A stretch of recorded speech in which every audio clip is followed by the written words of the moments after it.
advocacia previdenciária há 27 anos, na licenciatura é perto de 15 anos, né? A minha vida é a advocacia previdenciária já há muito tempo. Gosto muito do tema revisão, gosto muito do tema cálculos de concessão. A bem da verdade, né, quando a gente fala de revisão, 99% das teses revisionais é um erro de cálculo. Em algum momento, a Previdência Social se equivocou na realização do cálculo da renda mensal inicial ou na interpretação, né, da regra, como é o caso da revisão da vida toda. Ela não aplicou a regra mais benéfica para a concessão dos benefícios. Então, gosto muito do tema. A gente vai, nesse encontro, claro, falar também que teremos aí, não é, 2 aulas na pós-graduação ligada ao ProOrdem aí, não é? E estarei aí presencialmente fazendo aula tanto de cálculos como de revisão. São praticamente 15 horas aulas para cada módulo, né? Sexta-feira à noite, sábado de manhã, até aí o meio da tarde, ao final da tarde, para poder falar sobre esses assuntos. Mas hoje a gente tem a obrigação de tratar de pontos importantes para essa revisão da vida toda, né? Para o nosso dia a dia. Estava falando com a Cláudia ali, antes da gente iniciar aí a gravação. É um momento interessantíssimo para o direito previdenciário, né? Principalmente para esta possibilidade de revisão. Quando a gente fala de ação revisional, muita coisa surge, né? Quais as possibilidades, quem tem direito, por que tem direito, o que eu devo fazer, como eu chego até esse cliente. Mas eu devo alertá-los e a todos e a todas que não é só ficar de olho na revisão da vida toda, não, porque essa vibe da revisão da vida toda vai te trazer outras possibilidades que talvez você não tenha a chance de observar, não é? Porque não é só a vida toda que você vai encontrar de erro. Eu gosto muito de falar desses assuntos. Acho que tem alguém que quase compartilhou aí alguma coisa, sem querer. E depois o professor vai compartilhar também aqui o Perdão, professor, foi isso mesmo, sem querer. E é interessante que a gente, quando fala de revisão da vida toda, tenha noção de que quando você olhar para a carta de concessão, observe outras possibilidades. Verifique se esse cliente se encaixa em outras teses, além da revisão da vida toda. Temos a múltipla atividade, temos a exclusão do fator previdenciário, das aposentadorias proporcionais. A gente tem também possibilidade de inclusão de tempo, reflexo de ação trabalhista. Então, não perde essa vibe para todas as possibilidades. Eu acho que é um momento único do direito previdenciário na matéria ações revisionais. Os clientes estão vindo atrás da gente para saber se eles têm direito à revisão da vida toda. Muitas vezes não tem, mas outras possibilidades a gente pode encontrar. Então, se aprofundar um pouquinho mais agora, é um momento interessantíssimo. Mas a obrigação nossa hoje é falar da revisão da vida toda. E para falar de revisão, não dá para começarmos, né, a tratar do assunto sem dizer quem é que tem direito, professor, a essa revisão da vida toda. A revisão da vida toda, como foi apelidada, né, em 2012, eu tive o primeiro contato com uma sentença na capital, né, em São Paulo, que reconheceu a revisão, que nem era assim denominada, a gente chamava de alteração do universo contributivo. Um juiz federal lá de São Paulo reconheceu esse direito em 2012, na primeira vara previdenciária, o juiz titular, e eu tive a felicidade de ser convidado para falar sobre a sentença, né? Então, desde lá, eu me encontrei com esse tema e venho, né, falando e advogando nesse conteúdo. Então, é importante que a gente conheça um pouquinho da estrutura, mas antes de mais nada, professor, revisão da vida toda, um apelido carinhoso que foi dado a ela, não é? Ela é possível, não é? Revisão da vida toda, ela é possível para quem? Quem é que tem direito a essa revisão? São os benefícios concedidos, né? Data de início de benefício entre 29 de novembro de 99, que é a data do início de vigência da Lei 9.876, a lei que criou a regra dos 80% maiores salários de contribuição, não é? Até as vésperas da emenda constitucional 103, então até 12 de novembro de 2019. A partir do dia 13, a gente já tem a emenda constitucional e a regra de cálculo sai da lei e vai para a Constituição. O conflito que nós encontramos na legislação que permitiu a revisão da vida toda deixa de existir quando a Constituição Federal assume, né, o compromisso da regra de cálculos, e aí não existe mais conflito. Né? Por isso que eu só alcanço a todos que se aposentaram dentro desse intervalo.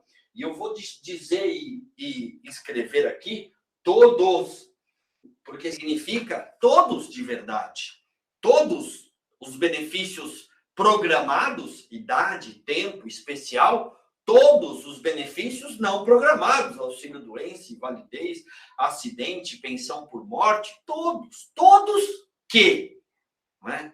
Como é o cálculo aplicado pela Previdência Social para a apuração da média, né? Que a gente chama de salário de benefício, né? Ou média. O que a Previdência Social faz dentro deste intervalo para apurar a média? Ela vai selecionar os 80% maiores salários de contribuição, não é isso? Que existirem dentro de um universo, não é? Que ela define por interpretação da lei, entre julho de 94 e o mês que antecede o início do benefício. Então, esta lei, né, que é publicada ali em 29 de novembro de 99, né, tem a sua edição ali em 26 de novembro daquele ano, mas a publicação é 29, por isso que vocês vão olhar lá na decisão do Supremo, né, ele fala 26 de novembro, mas o correto é 29, que é a data da publicação da lei, não da edição dela, né? E aí, todos os benefícios concedidos nesse intervalo, e eu repito, né, vale para qualquer um. Muita gente fica me perguntando, professor, mas auxílio-doença, aposentadoria proporcional, né, aquela que foi concedida com menos do que 35 anos se homem, menos que 30 se for mulher, também tem direito? Não há distinção, ou melhor, não há exceção nenhuma. Todos têm direito, todos. A única coisa é o seguinte, a Previdência considerou os salários de contribuição desse universo. Julho de 94, ao mês que antecede o início do benefício, né, ao interpretar a regra. E o Supremo entendeu que não, que o salário de contribuição deve ser 80% maiores salários de contribuição da vida toda, como diz o nome da revisão, e não só apenas a partir de julho de 94. Então, a única obrigação para se ter direito a essa revisão é que o cálculo do benefício, alterando contribuições entre julho de 94 e o início do benefício, para contribuições da vida toda, resulte uma melhora da média salarial. Então, a média dos salários de contribuição é que vai mudar. Nada mais muda. Por isso, não faz diferença a espécie do benefício, porque todos os benefícios têm a mesma base de cálculo. Julho de 94, ao mês que antecede o início do benefício, os 80% maiores salários. É isso que muda. Sai julho de 94 e entra desde o início da sua contribuição, da sua vida ativa. Essa é a regra, não é? Que se melhore a média contributiva com a utilização dos salários de contribuição de todo o período contributivo, e não só aquele que a Previdência Social considerou de julho de 94. A gente vai entender por que a gente tem esse direito, em que momento que a gente encontrou na legislação essa brecha, né, para mudar a regra que a Previdência aplicou e a que agora foi reconhecida pelo Supremo Tribunal Federal, né, já havia sido reconhecida pelo Superior Tribunal de Justiça. A gente vai entender, mas o professor, então, basta que o benefício tenha sido concedido nesse intervalo, né, entre 29 de novembro de 99 e 12 de novembro de 2019, isso basta. Para se encaixar no direito, basta. Claro que é preciso que o resultado do cálculo melhore a média.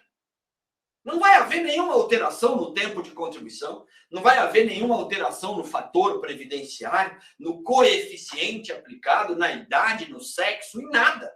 Só vai mudar a média. A média salarial, não é, que era considerada pela Previdência num intervalo, passa a ser da vida toda. Por isso que não faz diferença qual é o benefício.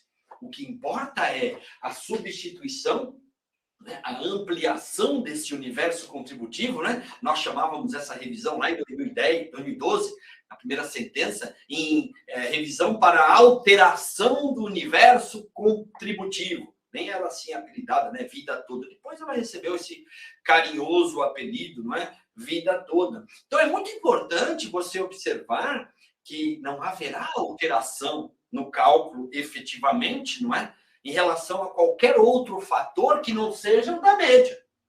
É a média que tem que melhorar com a utilização dos salários da vida toda. Nós sabemos, via de regra, como é a vida de um trabalhador. Ele começa com um salário mais baixo, vai ganhando, não é, ao longo da vida, experiência e também aumentando a sua capacidade produtiva, capacidade de conhecimento, e o seu salário vai aumentando. Então, as pessoas começam contribuindo baixo e terminam contribuindo alto. Essa é a regra. Mas tem muita gente que contribuiu de forma linear, salários aproximadamente, não é, iguais a vida toda, e tem gente que contribuiu melhor no passado do que agora, quando se aposentou. Essas são as pessoas que vão ter um resultado positivo com a revisão da vida toda.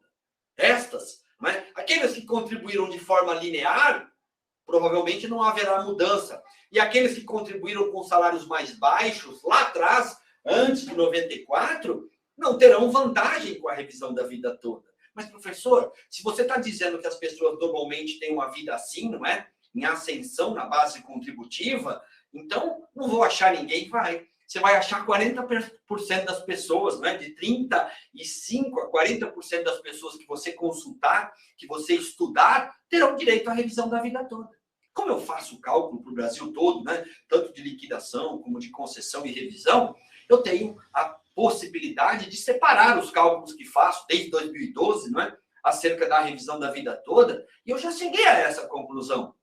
De 100 em 100, em torno, não é, de 40 clientes se encaixam na revisão da vida toda, 35 a 40 clientes. Então, de cada 10 clientes, 3 ou 4 serão beneficiados com a revisão da vida toda. Por isso, não é para desanimar, não é? A maioria não tem vantagem, tem direito, mas não há vantagem, não é? Aliás, professor, uma frase interessante. Se eu entrar com a revisão, eu posso prejudicar o cliente? Não. Porque esta revisão, como veremos a seguir, ela só poderá ser aplicada quando mais vantajosa. A utilização dos salários de contribuição da vida toda só será aplicado quando mais benéfico. Então, não é uma revisão que trará prejuízo para ninguém. Ninguém vai ser prejudicado porque o advogado, ele mesmo, o segurado, entrou no beneficiário com a revisão. Não.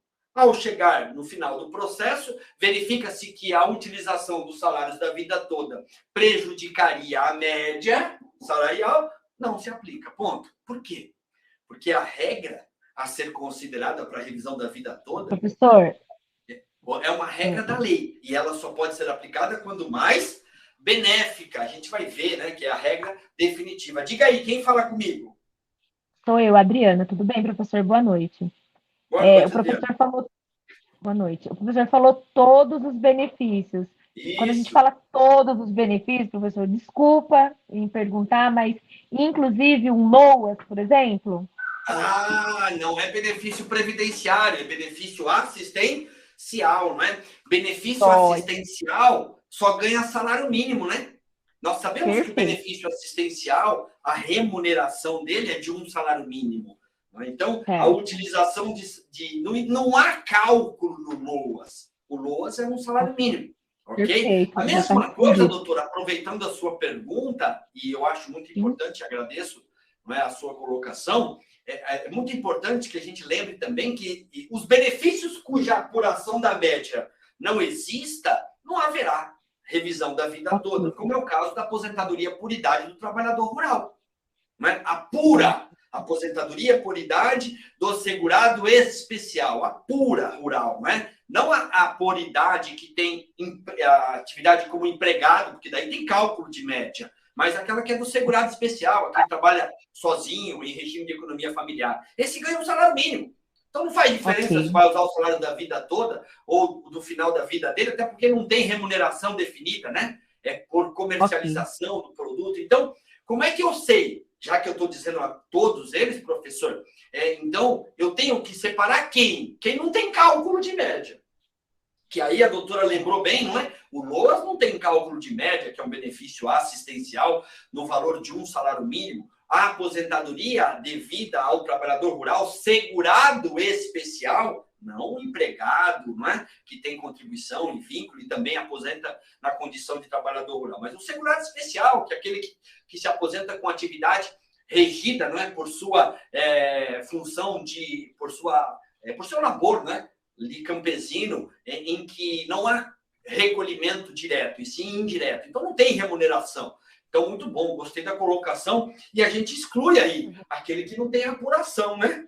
Não tem apuração. Okay. Aí você fala, professor, então você falou invalidez. Não tem direito, que invalidez não tem apuração, né? Porque, afinal, a invalidez quase sempre é a transformação de um auxílio-doença. Pois é, aqui eu tenho duas situações. Eu tenho a invalidez direta, muito rara, mas acontece, né, em que o segurado se aposenta por invalidez sem ter recebido auxílio-doença, em que pese seja rara a situação, né, nessa condição, ela existe. Aí vai ter uma média apurada para aposentadoria por invalidez. E tenho também a aposentadoria por invalidez que é decorrente de auxílio-doença, que é 99% das vezes. Né? Então, onde que você olha? Você não olha na invalidez, você olha no auxílio-doença. Então, para você saber se vale a pena a revisão da vida toda daquela aposentadoria por invalidez, você tem que refazer o cálculo do auxílio-doença, que é o que deu origem, né, à aposentadoria por invalidez. Então, a invalidez pode sim ser direta, mas normalmente tem um auxílio-doença, né, que é o benefício precedente ali, que precede a aposentadoria. A mesma coisa acontece com pensão por morte. Tem direito, professor? Tem. Se ele falece trabalhando, é como se ele se aposentasse por invalidez na data do óbito. Tem cálculo. Então, vai ter uma média, e aí essa média pode ser alterada com a utilização dos salários da vida toda. Mas também tem a pensão por morte, que é só a transferência de um benefício pago ao instituidor, né, ao falecido, para os dependentes. Então, aí você tem que olhar o quê? O benefício do falecido. Quando foi concedido, se encaixa, né, nas condições, e se ao alterarmos a base contributiva para os salários da vida toda, melhora. Então, sempre que você pensa na revisão da vida toda, pensa na origem do cálculo. Tem que ter apuração de uma média. Os benefícios que exista, a apuração de média, vão poder, né, ter a utilização dos salários da vida toda como uma benesse. Se mais benéfico, é seu por direito já reconhecido no Supremo. Ô, professor, aproveitando, então, já que a gente está falando, não é, de tanta possibilidade, e como é que fica a decadência? Tem decadência para revisão da vida toda? Tem. A decadência nasceu lá em 1997, não é? Medida provisória, 1527, na sua 9ª edição, em 28 de junho de 97. E ela, quando surgiu no nosso ordenamento, ela surgiu para impedir a revisão do ato de concessão. Exatamente isso que a gente quer, que é a revisão do cálculo da renda mensal inicial. Toda vez que enfrentarmos, não é, em uma revisão a correção, a alteração do cálculo da renda mensal inicial, no caso aqui é a média, mas aí poderia ser também, não é, em relação à decadência, quer mudar o fator, quer alterar os salários de contribuição, o tempo de contribuição, quer incluir tempo, tirar tempo, converter o benefício de tempo em especial, tudo isso mexe com o cálculo da renda mensal inicial. Mexeu com o cálculo da renda mensal inicial, vai enfrentar a decadência.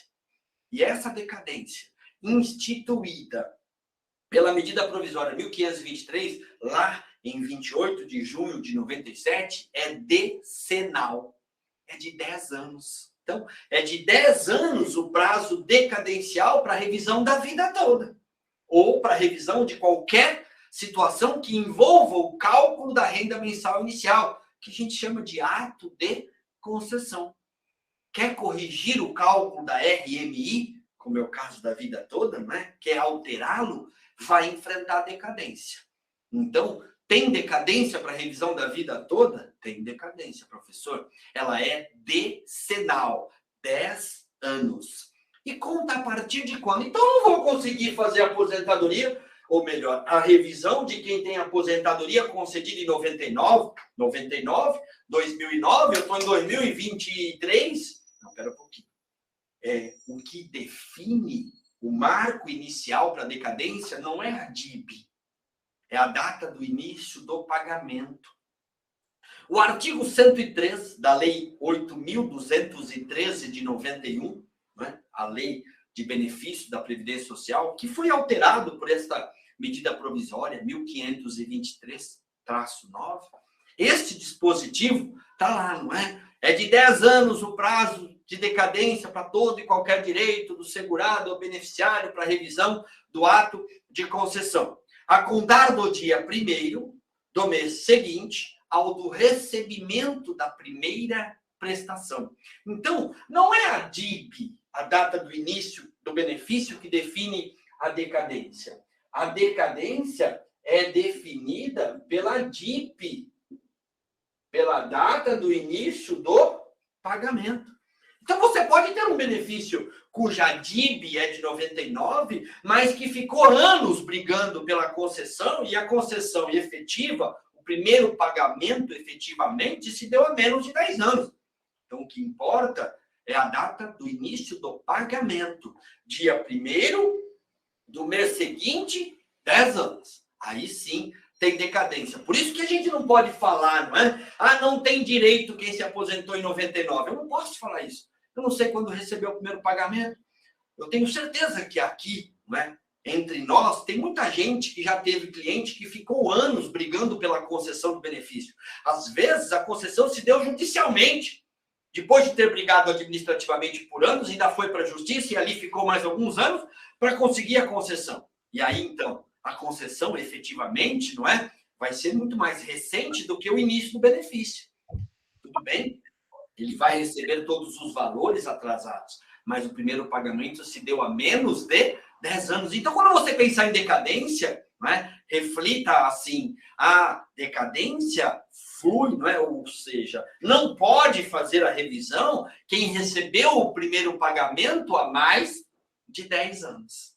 Porque quem está, não é, entre o primeiro pagamento, o dia 1º do mês seguinte, ao do primeiro pagamento e hoje, com menos de 10 anos, pode fazer a revisão, tá certo? Ô, professor, então, peraí, estou aqui pensando, a viúva, o viúvo, pode fazer a revisão da aposentadoria do falecido, da falecida, para melhorar a pensão por morte, caso não tenha morrido trabalhando, né? Porque a gente disse aqui, morreu trabalhando, é como se aposentasse por invalidez na data do óbito. Vai ter um cálculo ali, aquela é a data que você deve considerar. Primeiro pagamento, pronto, 10 anos. Mas se ele morreu beneficiário, ou ela, eu vou transferir o benefício, né, para o dependente habilitado à pensão. Então, eu tenho que ver quando ele ou ela se aposentou, né, que são aí os instituidores, para fazer a contagem do prazo decadencial. Não é da data do óbito, da data da pensão, se já era aposentado, não é, o falecido, quando da data do óbito. Então, eu tenho que olhar a data da aposentadoria dele. E aí, você faz a seguinte pergunta para contar a decadência. Se vivo fosse, né? Se ele estivesse ali na sua frente, ele poderia fazer a revisão? Sim, então a viúva também pode, o viúvo também pode. A forma de contar decadência, nesses casos de pensão, de quem já era beneficiário antes do óbito, é, se vivo fosse, poderia fazer a revisão? Sim, então você pode fazer a revisão também para os seus dependentes, vai melhorar a aposentadoria dele, consequentemente a pensão por morte. Então, no caso de pensão, observe, já era beneficiário, então pega a data do início do benefício, primeiro pagamento, imagina ele vivo, estivesse ali na sua frente, não é? Poderia fazer a revisão? Sim, então pode fazer a revisão para os dependentes. Agora, se ele morreu trabalhando, não era beneficiário, né? Morreu em atividade, aí é a data do óbito, que vai ser o marco, primeiro pagamento da pensão, dia 1º do mês seguinte, começa a correr 10 anos. Então, a pensão pode ter duas formas de contagem de prazo. Se já era beneficiário, se vivo fosse, né? Você vai contar, poderia fazer? Sim, pode o dependente. Se morreu em atividade, 10 anos a partir do primeiro pagamento daquela pensão por morte, né? Dia 1º do mês seguinte. Por isso que eu não posso cortar ninguém nesse intervalo. Porque pode ter gente que ficou anos aí brigando por uma aposentadoria e está, não é, com benefício de concedido, entre aspas, né? há muito tempo, muito mais de 10 anos, mas com início de pagamento a menos. Se o início de pagamento se deu a menos 10 anos, pode brigar por ele, né? Inclusive se for judicialmente, não é? A professora, o INSS está dizendo que se a concessão foi judicial, você aceitou o cálculo que foi homologado pela justiça, você não pode reclamar. Olha, é claro que o INSS vai dizer isso, não é? E não só isso, vai dizer muito mais para tentar burlar aí a obrigação de fazer a revisão. Mas espera um pouquinho. Pensa o seguinte, você entrou com um processo de concessão de aposentadoria. Em algum momento daquele processo de concessão, você pediu para que o cálculo fosse feito utilizando os salários de contribuição da vida toda? Não. Na fase de execução, você pode fazer uma petição falando assim, ó, eu vim executar aqui os valores atrasados, né, o cumprimento de sentença, e eu quero que o INSS faça o cálculo utilizando os salários de contribuição da vida toda. O que o juiz vai dizer para você? Isso não é objeto da ação. Eu não posso fazer com que o INSS altere o cálculo se você nem pediu isso. Então, se você não pediu, não fez coisa julgada. Portanto, não vem o INSS alegar que processo concedido judicialmente não pode ser revisto, e é falácia, tá? É só para tentar se defender da obrigação. Então, a princípio, professor, primeiro contato, né? Quem é que tem direito à revisão? Todos os benefícios, para melhorar a frase, graças à pergunta da doutora, né? Todos os benefícios que tenham média contributiva na apuração da renda. Então, tira o LOAS, tira o segurado especial na aposentadoria, idade rural. Isso, segurado especial. Todos os benefícios concedidos dentro desse intervalo, entre 29 de novembro de 99 e 12 de novembro de 2019. O que foi que aconteceu, professor? Posso fazer uma pergunta? A minha cliente, ela aposentou dia 5 de janeiro de 2013, mas ela recebeu o primeiro pagamento, como se fosse desatrasado, dia 19 de março de 2013. Então, essa decadência para ela dá no dia 19 de março de 2013 ou no dia 1º de abril de 2023? No dia 1º de abril de 2023, você não poderá fazer mais nada. Você tem até o dia 31 desse mês para fazer alguma coisa por ela. Ah, muito obrigada. Porque a decadência começa no dia 1º do mês seguinte. Então, se o primeiro pagamento foi em março, começou em março de 2013, começou em 1º de abril de 2013. Né? Então, o prazo final é 31 de março de 2023. Corre, não é isso? Então, eu peguei o histórico de pagamento dela, joguei lá 2013, e aí aparece de janeiro de 13 a 19 de março o primeiro pagamento. Então, tá certo. Perfeito. A colocação, viu, doutora? O seu computador está escrito Vitor, então eu não consigo chamá-la pelo nome. Ah, é Cristina. Mas, doutora, que deve ser a mãe do Vitor ou a esposa do Vitor, né? Cristina. Enfim, olha, a gente, nesses casos, observa que o primeiro pagamento é que deve ser a nossa referência, dia 1º do mês seguinte.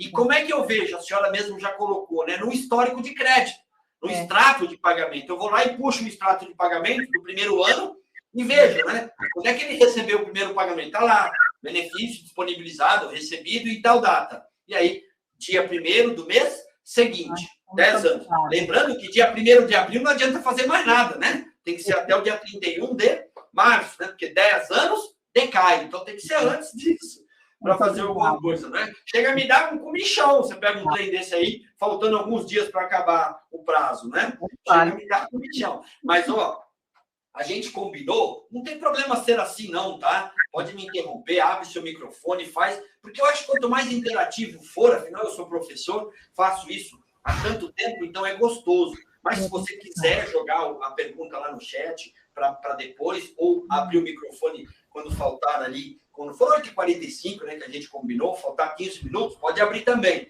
Nada impede que você... eu gosto de aula, de ao vivo, quer seja presencial ou online, porque tem esse negócio do dúvida é na hora que eu tenho dúvida. Eu pergunto na hora que eu tenho dúvida. Mas assim que funciona? Porque não esqueça a pergunta, né? Aqui tem uma vantagem, né? Bota no chat aí, para não esquecer ou anota no papel. Mas, normalmente, o melhor momento da pergunta é o da dúvida. Então, eu gosto disso. Por isso que eu sempre vou responder. Eu sei que se todo mundo abrir o microfone, vai ficar difícil de ouvir. Mas se abrir no aí, a gente consegue responder, tá certo? Por isso, muito obrigado pelas perguntas. Vão sempre ajudar. Sempre. Tá? Professor.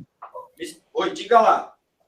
Aproveitando a abertura aí que o senhor nos deu, eu tenho uma dúvida que, inclusive, eu tinha... Vou aproveitar para tomar água. Se você não fizer pergunta, eu não bebo água. No caso, se o cliente ele recebeu primeiro o auxílio-doença e depois foi convertido em aposentadoria por invalidez, eu conto o prazo prescricional de quando? Quando a gente fala de prescrição, eu prefiro que a senhora coloque a prescrição de fundo de direito, né? Porque prescrição, efetivamente, é o quinquênio que eu recebo de efeito econômico, né? Eu recebo os últimos 5 anos. Prescrição de fundo de direito, aí a gente utiliza decadência. Você vai contar do dia 1º do mês seguinte ao do recebimento do primeiro pagamento do auxílio-doença e não da invalidez. Tá? Por quê? Porque você não vai corrigir o cálculo da invalidez. A invalidez é uma mera transformação do auxílio-doença. O cálculo que vai mudar, média, não é? É o cálculo do auxílio-doença. Então, a decadência para revisar o benefício é a da concessão do auxílio-doença. Dia 1º do mês seguinte ao recebimento do pagamento do primeiro pagamento, né? Do auxílio-doença, tá certo? Eu sei que isso aí não é muito gostoso de ouvir muitas vezes, né? Porque eu preferia que fosse da invalidez muitas vezes, não é? Porque a invalidez faz menos de 10 anos, mas o auxílio-doença faz mais, não é? Eu sei disso. Eu faço cálculo todo dia. Hoje mesmo eu fiz um cálculo desse em que eu tive que dar notícia, né? Ó, o auxílio-doença foi 2012. A invalidez foi 2015. Mas eu não posso fazer mais nada, porque a revisão é no auxílio-doença. Não é? É a mesma coisa como se fosse pensão por morte, não é? O segurado faleceu beneficiário. Não adianta eu considerar a data do óbito, eu tenho que considerar a data da aposentadoria dele, não é, para fazer a revisão. Então é a mesma característica, né? Eu vou usar o benefício originário, ou do instituidor, né? No caso, o que precede a aposentadoria. Claro que você tem que observar sempre se a invalidez não é direta, né? Em alguns casos não tem auxílio-doença. Foi concedido judicialmente, né? Ah, já foi concedido direto invalidez. Então, vai ter um cálculo para invalidez, é nele que você vai se posicionar para calcular o prazo de prescrição de fundo de direito ou decadência, tá certo? Ressalvadas as exceções, conta-se do prazo do auxílio-doença. Dia 1º do mês seguinte ao do recebimento do pagamento do auxílio-doença, ok? E não da invalidez. Eu sei o sofrimento que isso causa, porque nós tivemos uma revisão muito famosa no nosso métier da advocacia previdenciária, que era chamada revisão do 29.2, né? Todos os benefícios por incapacidade concedidos, né? De 99 até 2009, foi uma revisão bem grande, 10 anos, tinham direito a correção do cálculo, que o INSS aplicava um erro, aplicava o cálculo com um erro lá. Mas as pessoas queriam fazer a revisão usando a data da invalidez. Nós perdemos todos, né? A data correta é a do auxílio-doença sempre, tá? Porque a revisão não é na invalidez. A revisão é no auxílio-doença. Onde você vai mudar o cálculo é no auxílio-doença, em que pese ele seja um benefício temporário, né? Mas quando transformado em invalidez, é nele que a gente deve se posicionar. Eu já briguei para tentar mudar e não consegui, por isso estou dizendo para vocês como é que funciona para você ficar atenta ou você ficar atento a isso aí. Professor, então tá. Por que é que nós ganhamos a revisão da vida toda? O que aconteceu? Na verdade, a Lei 9.876, lá de 29 de novembro de 99, por isso o marco inicial é essa data, ela criou uma regra definitiva para quem começa a contribuir a partir do início de vigência da lei e uma regra de transição, nos artigos ali 2º e 3º desta lei. E o que ela disse? Ela disse o seguinte, ó, quem começar a contribuir a partir do início de vigência da lei poderá fazer uso dos salários de contribuição de todo o período contributivo. Aliás, ela diz assim, o cálculo será feito com base em 80% maiores salários de contribuição de todo o período contributivo. Então, quem começou a contribuir a partir dessa data já tem uma revisão da vida toda automático. O cálculo é feito com os 80% maiores salários de todo o período contributivo. Aí ela diz assim, e aquele que já contribuía antes dessa data, o cálculo será feito com base nas contribuições a partir de julho de 94. E aí ele cria um divisor mínimo para o cálculo, dizendo, não é, que haverá, aqui será os 80% maiores salários de contribuição desde julho de 94. Quem começou a contribuir a partir do início de vigência da lei vai ser os 80% maiores salários de contribuição de todo o período. Então, está na própria lei. Aqui, de julho de 94. E ainda disse assim, ó, para estes aqui, haverá um divisor mínimo para o cálculo do benefício, né, que será de 60% do período básico de cálculo. Aqui não tem divisor mínimo.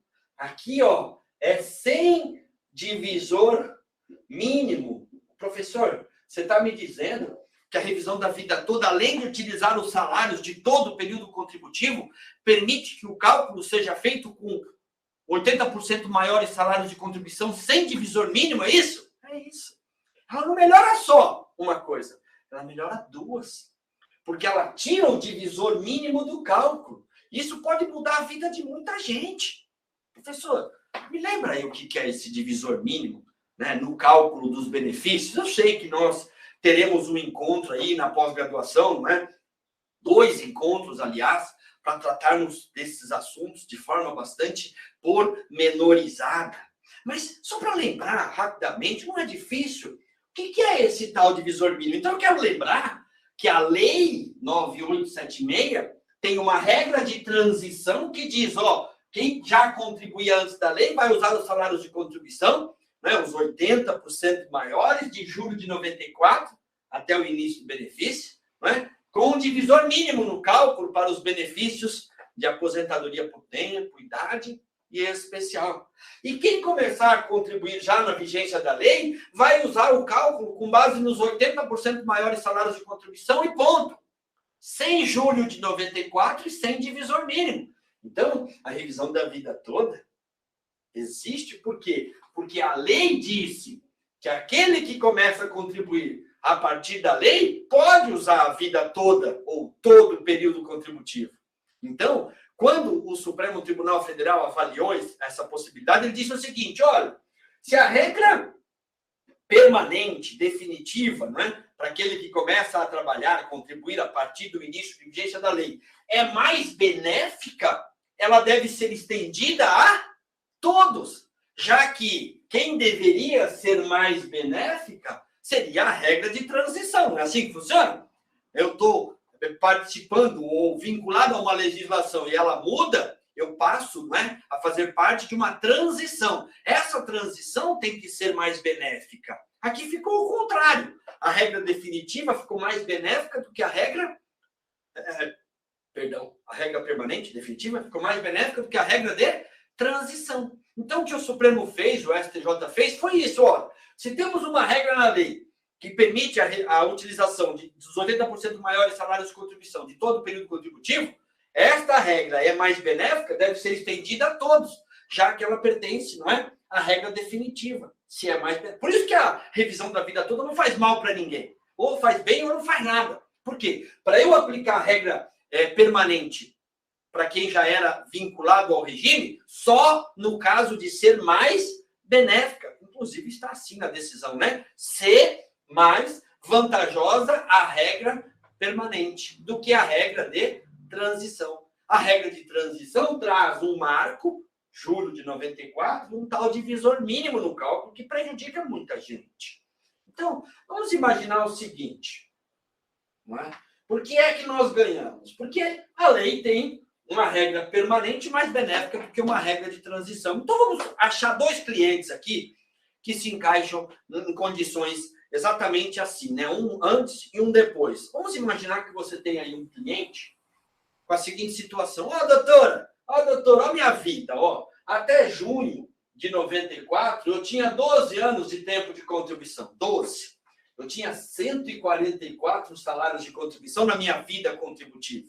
Inclusive, todos eles feitos no teto. Eu era gerente de banco, sabe? Contribuía só no teto. Aí, doutor, eu passei a exercer atividade como autônomo, né? E, infelizmente, como ia sair do meu bolso a contribuição, eu não contribuí. Quando ele chega ali, em 12, 10, para não ficar muito perto da emenda condicional, de novembro de 2016, ele lhe procurou, doutor, acabei de completar 62 anos de idade. Olha a minha vida. Eu tenho 12 anos de contribuição no teto, todas elas feitas antes de julho de 94, até julho de 94. Depois, fui fazer ali, né, a minha atividade na condição de autônomo e não fiz nenhuma contribuição. Deveria, porque trabalhei, recebi, mas não contribuí. Agora, eu acabo de completar, ele está na sua frente, em 10 de novembro de 2016. Eu acabo de completar 62 anos.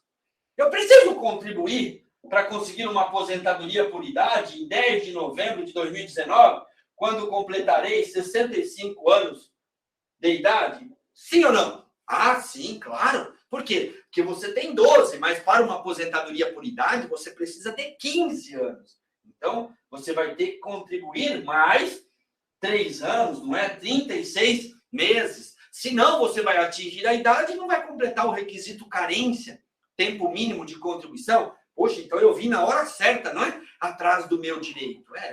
Aí ele diz assim para você, olha, já que eu estou aqui, quanto eu precisaria, ou com quanto eu precisaria contribuir para chegar até uns R$2.000 de salário, né? Eu quero ganhar um salário mínimo, quero ganhar uns 2.000 pelo menos, né?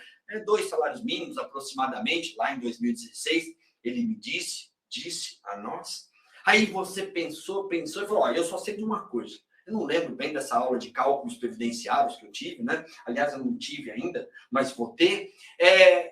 A Previdência tem sempre um noves fora. Quando você vai aposentar, ela diminui o seu benefício. Então, você quer ganhar 2, contribui com um salário de 3. Aí vem um noves fora, sobra 2. Tá bom assim? Aí pensa bem, não é? E quanto é que vai me custar a contribuição com um salário de 3? 20%, não é? 20%, R$600 por mês. R$600 por mês, que você vai ter que contribuir por 36 meses, R$21.600. Esse é seu custo para ganhar uns R$2.000. Olha, eu vou ser honesta, doutor. Honesto, doutor. Eu não tenho esse dinheiro para pôr na Previdência Social, não, porque a situação não está fácil.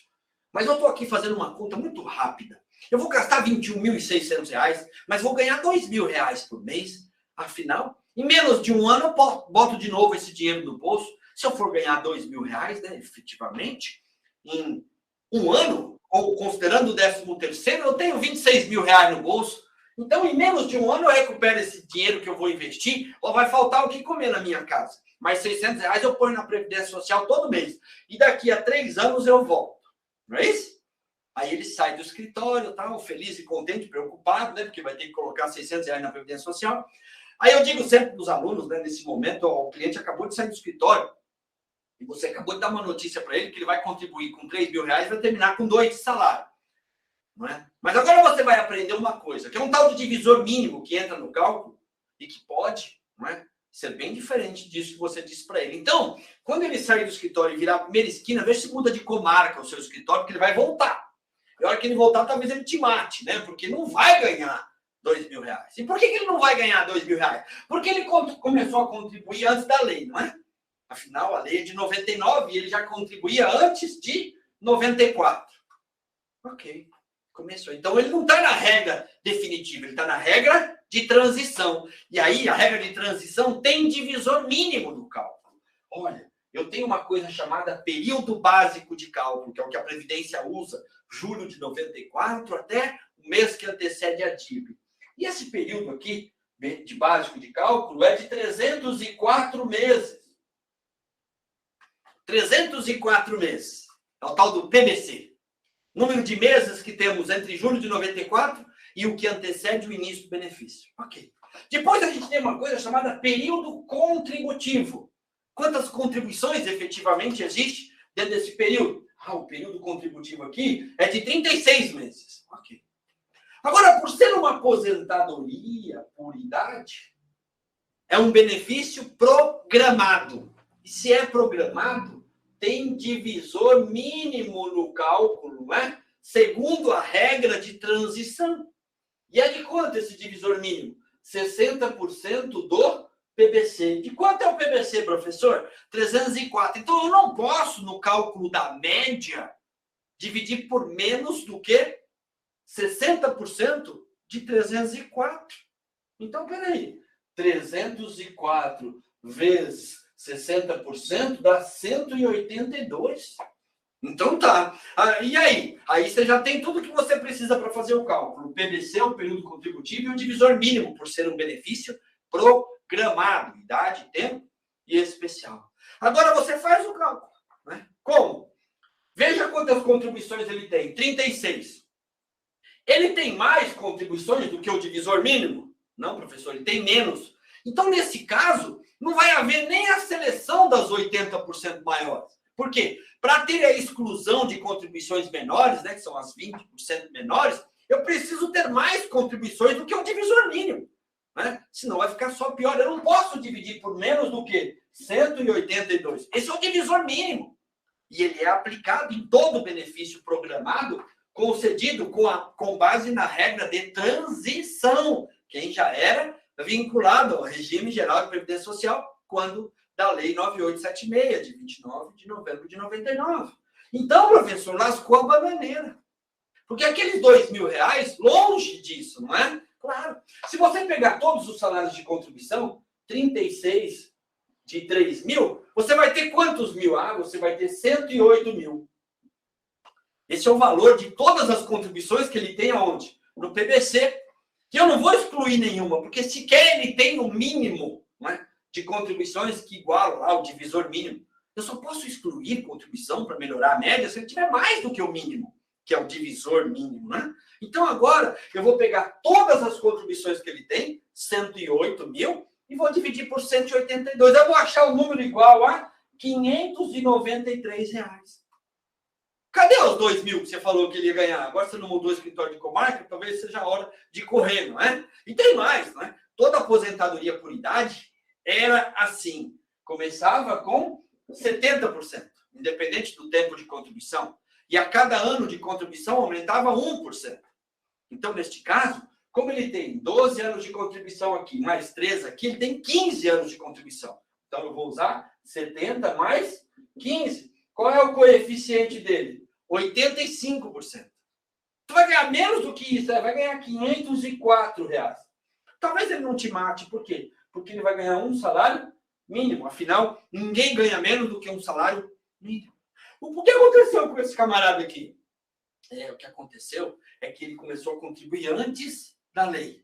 E aí foi aplicado a ele, né, o divisor mínimo e julho de 94, não é, como início do período contributivo. Agora você vai atender outro cliente, outro.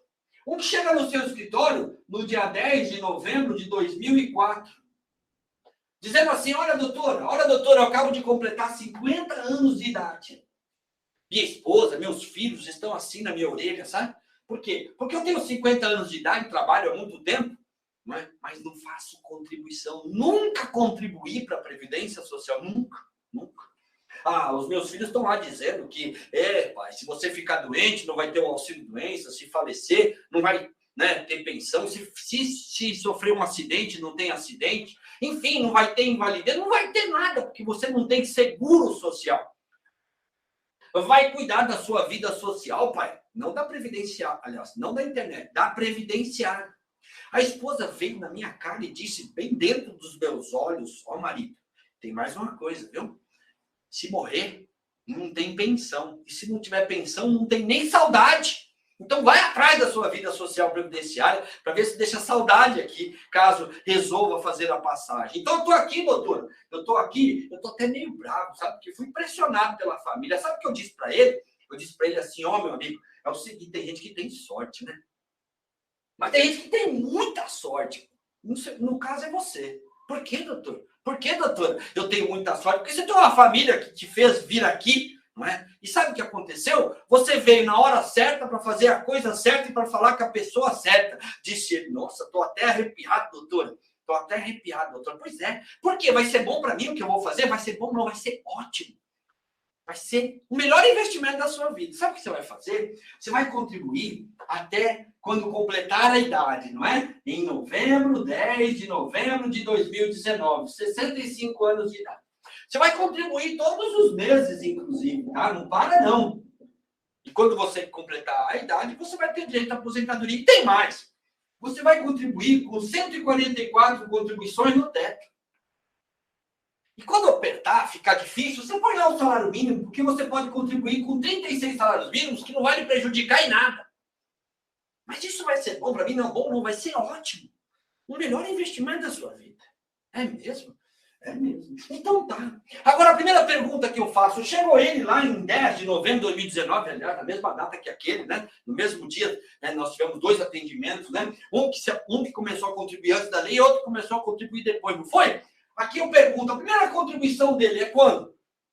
Referente a novembro de 2004. Antes ou depois da lei? A lei não é de 99, é depois da lei. Então ele está onde? Ele está na regra de transição ou está na regra permanente? Na regra permanente. E a regra permanente tem o quê? Nada. A regra permanente tem só uma coisa. Utiliza-se 80% dos salários de contribuição de todo o período contributivo. Cadê julho de 94? Não tem. Cadê o divisor mínimo? Não tem. Então ficou fácil.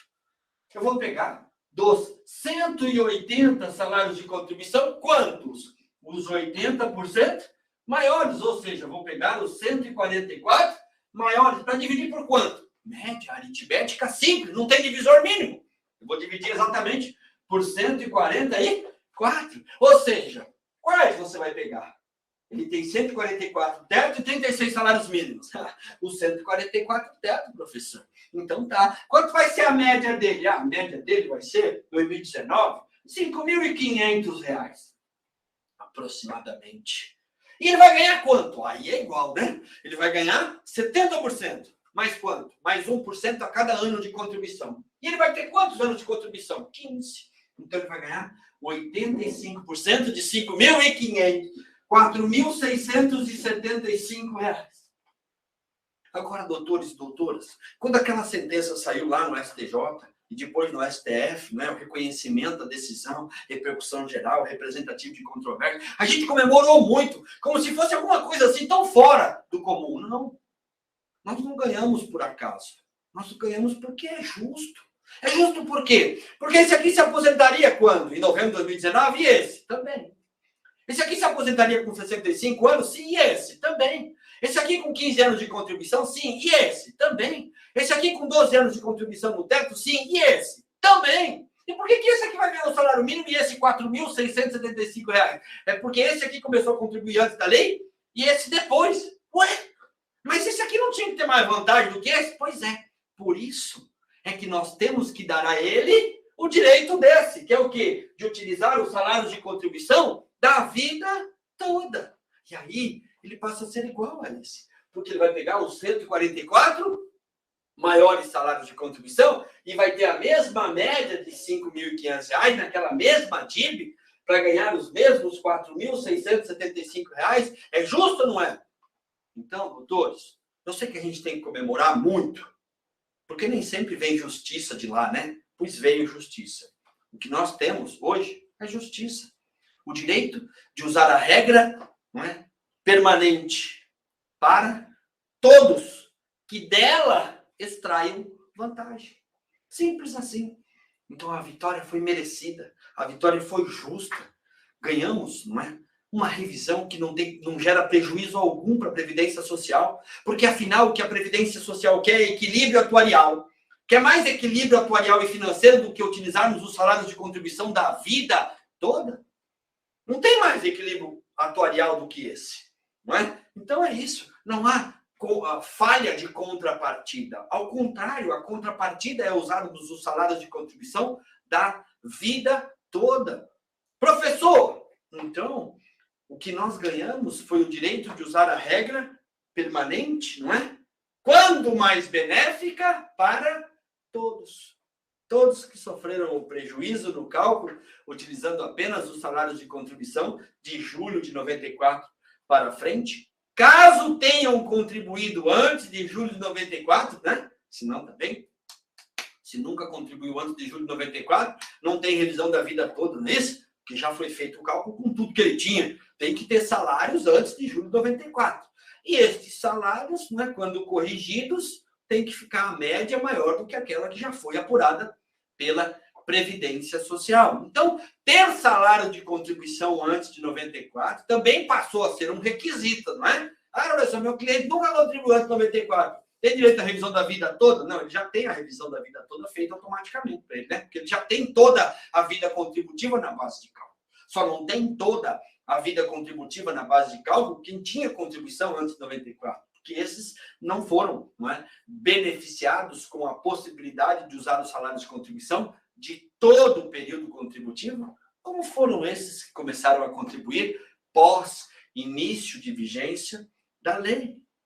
Ô, professor, já que você está falando aí de salários de contribuição antes de 94, isso aí tudo está lá no tal do CNIS, ou CNIS, Cadastro Nacional de Informações Sociais, que a gente pega lá no site da Previdência Social, né, mais conhecido como Meu INSS, ou INSS Digital, através da parceria, não é, do advogado ou da OAB com a Previdência Social. Nem sempre. O que acontece? Nosso sistema, ele foi atualizado, migrado, né, recebeu informações a partir de janeiro de 82.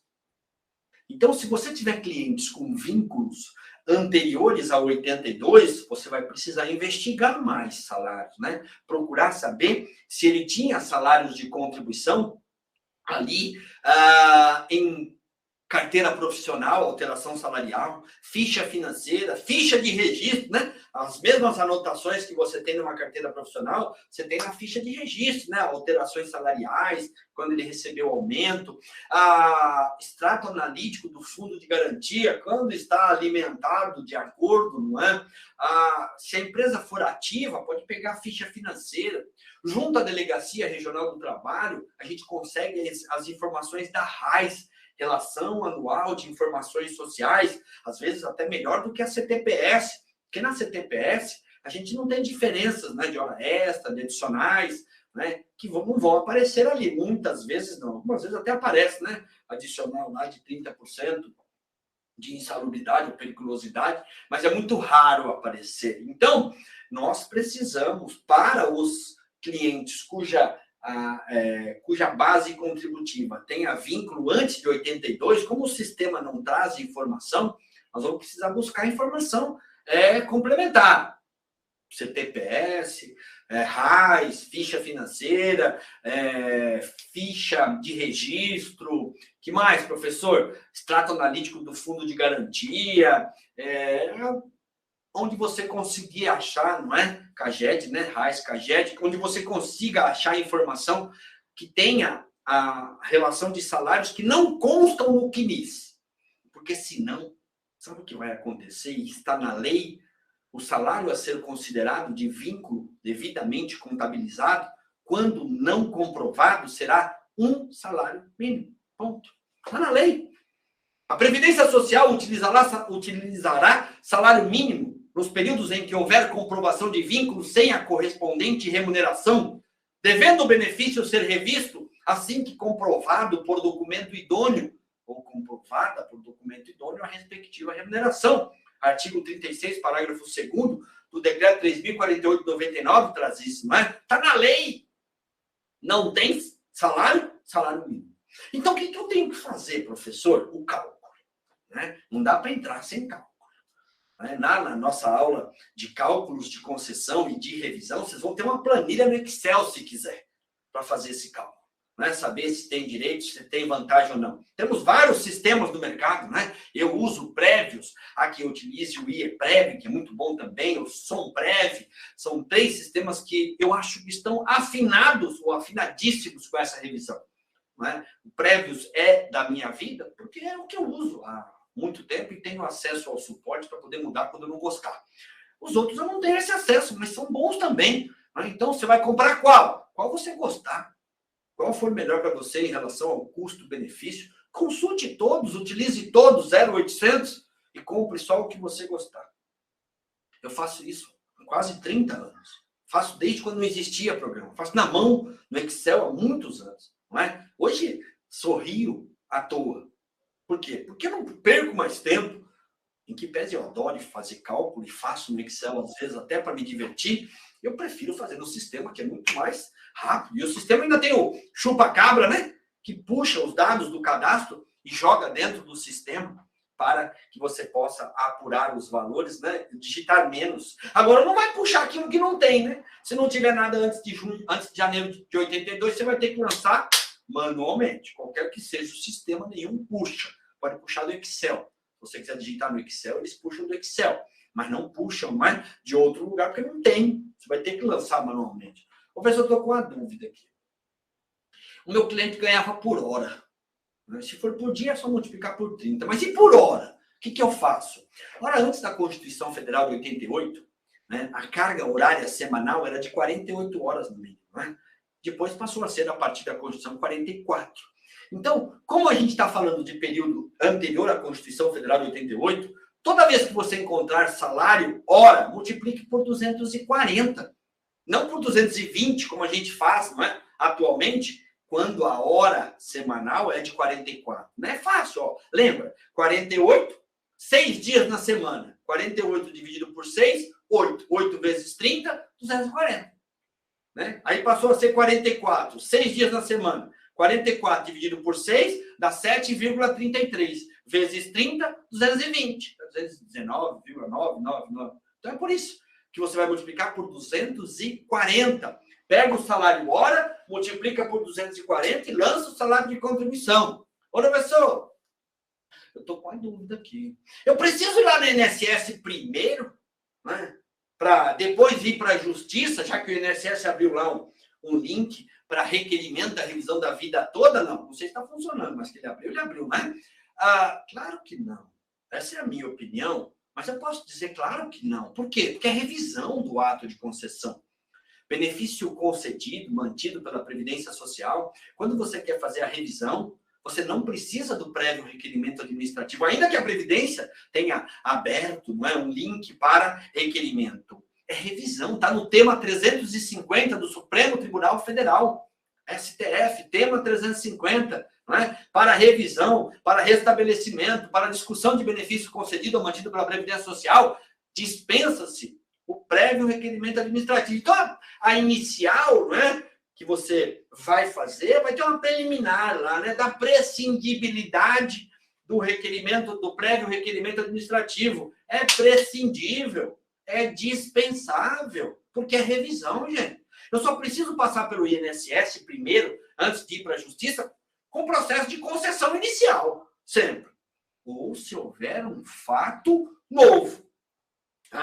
Por exemplo, um PPP, né? Perfil profissiográfico previdenciário, que não existia lá no ato de concessão, só apareceu agora. Aí eu vou ter que passar lá pelo INSS para dar a ele, né, a oportunidade de falar. Um reflexo de uma ação trabalhista, o camarada ganhou hora extra, reconhecimento de atividade especial, diferença salarial, e aí eu preciso daquilo lá para melhorar a aposentadoria dele, né? Porque vai refletir no salário de contribuição. E aí? Aí você não pode ir direto para a Justiça. Por quê? Porque lá no processo de concessão não tinha ação trabalhista, né? Ela começou depois até que ele tinha se aposentado, ou estava em curso quando ele se aposentou, ou não tinha direito a nada, inclusive, né? Porque eu preciso do trânsito em julgado da ação trabalhista para ter direito a alguma coisa. Aí eu preciso, então, neste caso, passar lá pelo INSS, né? Fazer o requerimento administrativo, porque é um fato que não estava dentro do processo de concessão. Há quem diga, e eu sou de opinião diversa, de que pelo fato dos salários de contribuição, né, estarem na CTPS e não no CNIS, ou estarem na ficha de registro e não no CNIS, o INSS tem que ter a oportunidade de falar sobre isso. Não, doutores, o INSS não utilizou esses salários porque ele não quis. Ele deveria ter utilizado. A CTPS passou na mão dele para ele reconhecer o período. Aliás, a lei diz que é para usar salário mínimo se não tiver outro. Você não tem outro? Você não tem o salário verdadeiro? Então, pronto. A prova deve ser feita na fase de conhecimento, claro. Entrou com a ação, já entra com todas as provas, né? Ou extrato analítico, se tiver, ficha financeira, microficha, né? Que são dos contribuintes individuais, empresários. Que o INSS tem, afinal, né? Até o INSS tem acesso a RAIS, né? As informações da RAIS. Deveria ser delegada a ele a obrigação de levantar tudo isso. E a RAIS vai ser até melhor para o cliente do que a própria CTPS, porque a RAIS vai ter um salário verdadeiro, né? Com hora extra, com tudo. Mas ele não vai atrás, claro que não vai, nem vai ter estrutura para isso. Então você vai ter que se antecipar. O que eu peço oriento é que você junte a documentação na fase inicial do processo, antes do julgamento. Por quê? Eu vou juntar lá na fase de execução, que é quando eu vou provar. Não faz isso não. Por quê? Porque você perdeu a oportunidade de provar que tinha direito, né, a utilizar aqueles salários, né, que não estão no CNIS. Independente daquilo não ter sido considerado pelo INSS lá no ato de concessão, isso não é fato novo. Isso é da obrigação da Previdência Social que não fez como deveria. Tá bom, eu vou respeitar quem diz que isso é fato novo. Vou respeitar, mas não concordo. Isso não é fato novo, não. Isso é obrigação, né, ali do ato de concessão. A Previdência não utilizou porque fez errado o cálculo. Se fizesse certo, teria utilizado. Passou pela mão dela, não é? A CTPS, ela devolveu. Muitas vezes tirou cópia, outras não. Está lá até o protocolo de devolução da CTPS, não está? Está protocolado lá, devolvido a CTPS. Então, passou pela mão. Até porque, para conceder, ela precisa olhar se os vínculos realmente existiram, não é? Enfim, é preciso. Professor, eu estou com um problema. Qual? Os juízes estão pedindo a cópia do processo administrativo. Isso aí demora. O que eu faço? Dá a entrada, já junta o comprovante de que você fez o pedido da cópia do PA, não é? Porque ele vai mesmo pedir. E por que isso aí precisa? Porque eu preciso do tempo de contribuição. Eu não sei o que foi considerado. Eu tenho a carta de concessão, eu tenho o CNIS, não é? Tenho até a carteira profissional, mas você não está discutindo o que foi ou não considerado. Eu não sei o que é especial, o que é comum, se tem período de atividade averbado. Eu não sei, eu preciso do processo administrativo para saber qual foi a contagem oficial do tempo de contribuição. Não é que o juiz está criando o caso, é necessário para que eu saiba, né, onde eu vou pôr salário, onde eu vou pôr salário mínimo, quais os salários que eu preciso, né? Afinal, eu estou falando da vida toda. Então, pegou o cliente, já pede a cópia do processo administrativo. Não precisa esperar a cópia do processo para ajuizar a ação.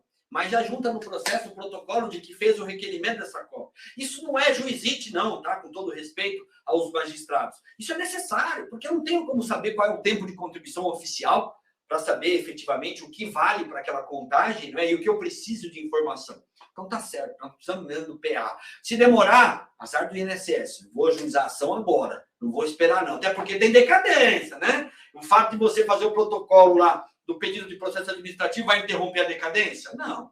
Aliás, vamos aproveitar. Dá para interromper a decadência, ô professor?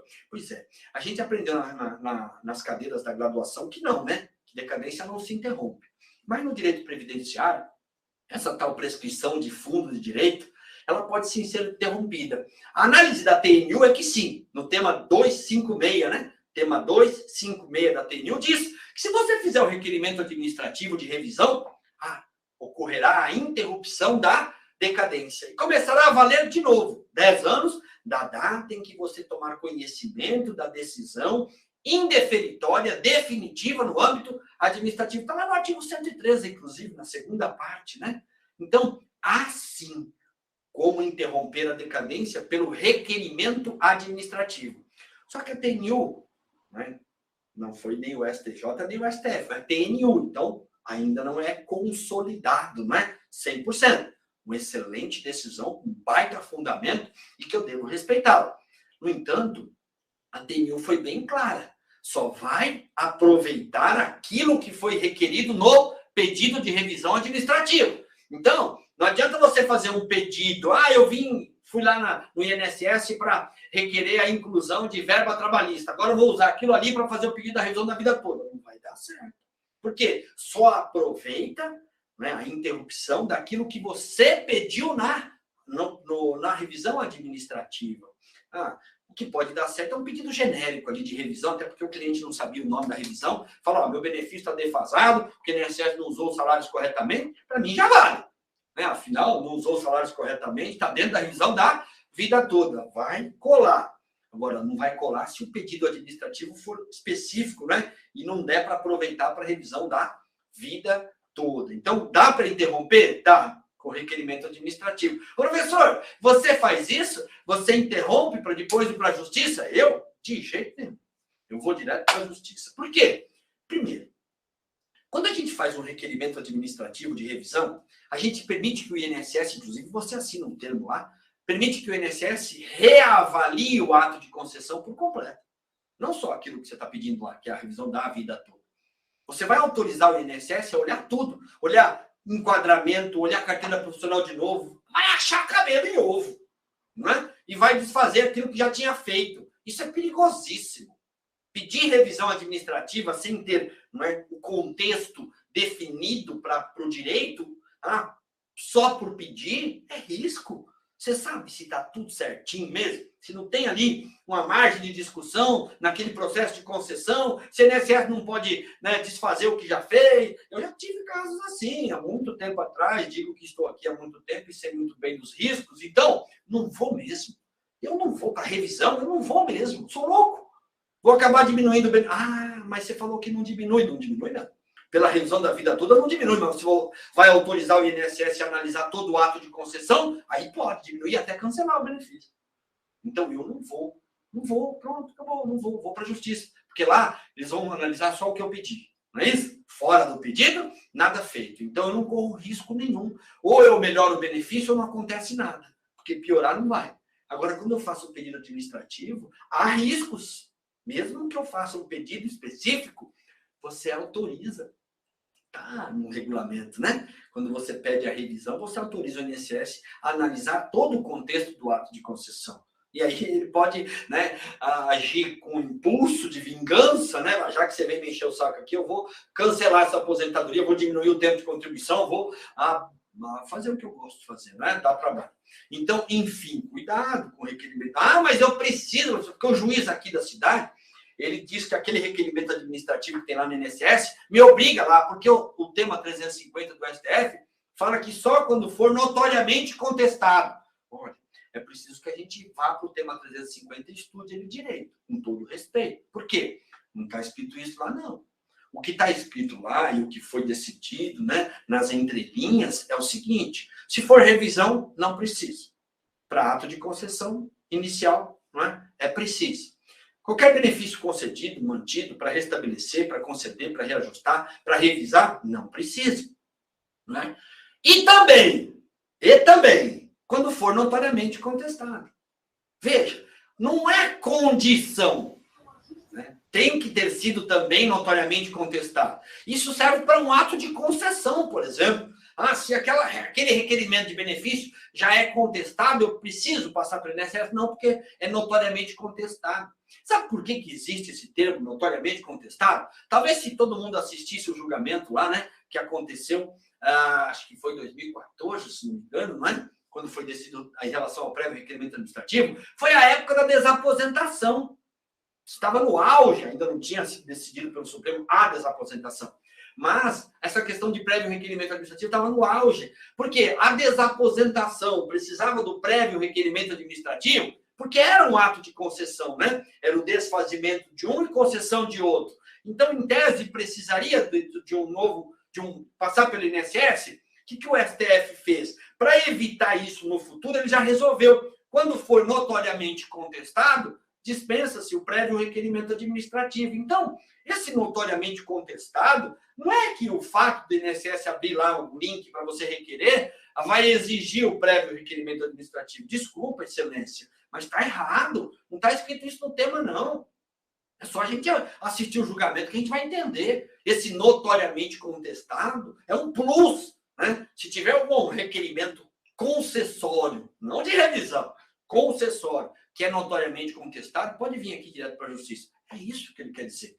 Isso foi dito assim por conta da decadência, por conta da desaposentação, tá certo? Olha, o professor, então, você não faz a interrupção? Não, eu vou direto para a justiça. E olha, eu tenho medo, tá?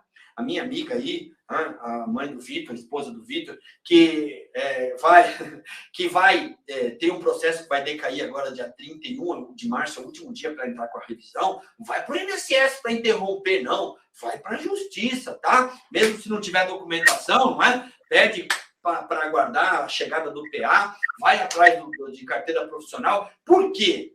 Porque quem decidiu sobre a interrupção da decadência foi a TNU. E nós já conhecemos muito bem a possibilidade do STJ e do STF mudar esse entendimento no futuro. Aí você fez um requerimento, né? Confiante de que vai interromper a decadência, o STJ ou o STF muda a interpretação que a TNU firmou, né? Lá no tema 2256, lascou a bananeira. Já era. Não, se for para usar o tema 256, usa sim. Mas se você não precisar, não usa não, pelo amor de Deus. Eu vou dizer assim, se fosse de bebê, eu ia dizer para você usar com moderação, né? Cuidado, esse tema 256, que parece ter transitado em julgado, ele foi decidido da TNU. Quem conhece previdenciário já viu que decisões da TNU podem mudar, tanto na TNU como fora dela. Então, cuidado, né? Não é sólido. Não tem... Quem é que decidiu sobre decadência nesse país? Foi o STF, no dia 16 de outubro de 2013. Fatídico 16 de outubro de 2013. Então, cuidado. Ó, professor, o cliente chegou para mim aqui, mas já tinha decaído. Aí eu perguntei para ele, ele disse que fez um pedido administrativo. Então está resolvido preliminarmente, tá? Interrupção da decadência pelo requerimento administrativo, tema 256, e pronto. Agora o cliente chegou para mim aqui, daqui 2, 3 dias vai decair. Eu vou lá para o INSS, mas é nunca, eu vou para a justiça. Eu sou louco, né? Eu sou até louco, mas não tanto. Eu tenho até coragem, mas não tanta. Tá o meu processo dessa cliente tem insalubridade para completar os 30. Por isso que eu vou para o Jeff, porque o meu medo era esse. Se eu fosse para o INSS, ele querer reanalisar os PPPs. Só que eu não estou conseguindo agendar a cópia do processo. Ó, que medo!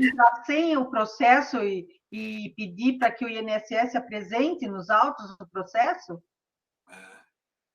O que você precisa, vai demorar. Você não tem o PA ainda, né? Não tem, não consigo. Então, você vai fazer o requerimento do PA, vai juntar tudo que você tem, carteira profissional, bonitinho, e vai ajuizar. Não vai esperar decair, pelo amor de Deus. E aí você junta o protocolo da cópia do PA. Se o juiz pedir, ele vai pedir que você... Aliás, nem vai passar pelo juiz, né? Vai passar por aquela avaliação de irregularidades e vai ter uma marquinha lá que você não juntou o PA, certo? E aí você vai ter que juntar. Então, você vai informar o juiz que você até tentou, mas o INSS não trouxe a tempo, mas está comprovado, né? E aí você vai esperar o prazo para cumprir esse despacho, o máximo para ver se o PA não aparece. O PA não apareceu, você vai tirar um print do em análise e vai anexar, dizendo, excelência, eu tentei, mas não deu. O INSS aqui não juntou. Aí você vai fazer o seguinte, você vai citar o artigo 11 da Lei 10.259 de 2001, que é a Lei dos Juizados Especiais Federais, e vai dizer que lá está escrito o seguinte, que como o documento é comum às partes e está imposto da parte contrária, quem tem que juntar é a parte contrária, excelência. Está escrito na lei, não é isso? Artigo 11 da Lei 10.259 de 2001. Mas só fala isso se precisar, tá? Porque o juiz não gosta de usar esse artigo, não. Principalmente do juizado, né? Está escrito lá.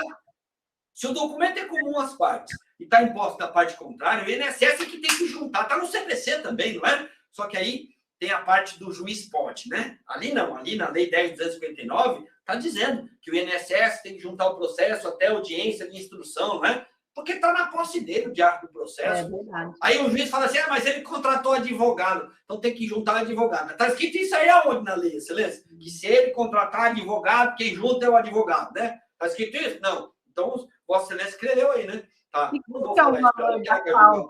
Qual que é o valor da causa nessas ações que a gente usa? Muito boa. Primeiro você vai fazer o cálculo do benefício para saber se melhora ou não, utilizando os salários de contribuição da vida toda. Melhorou? Aí você tem o quinquênio que antecede a propositura da ação, se o processo, se a aposentadoria foi concedida há mais de 5 anos, você vai colocar os últimos 5 anos. E vai adicionar a isso 12 prestações vincendas. Claro que é a diferença, né? Entre a renda recebida e a nova, com a revisão. Vai aumentar a aposentadoria de 3 mil para 5 mil. Então, vai aumentar R$2.000 a aposentadoria. Você vai calcular o quinquênio que antecede a propositura da ação, que são 65 vezes, né? Porque são 60 meses com 5 13º, e vai colocar mais 12 prestações vincendas. Está na Lei 10.259, né? 12 prestações vincendas. Então não é aquele processo civil. Que o Código de Processo Civil fala ano.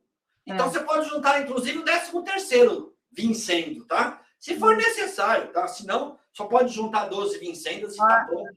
Tá eu certo? Achei que fosse aquele valor que dá no Prévios, porque quando a gente joga para o Prévios, ele dá o valor do que ele tem de... Se você marca lá no Prévios, e você quer que coloque o valor da causa, é o valor que está no prévio. Então porque o prévio tem um quadradinho lá, colocar o valor da causa, aí ele já vai incluir as 12 vincendas. Inclusive, ele tem um outro quadradinho, incluir o 13º nas vincendas, se você marcar, ele inclui também.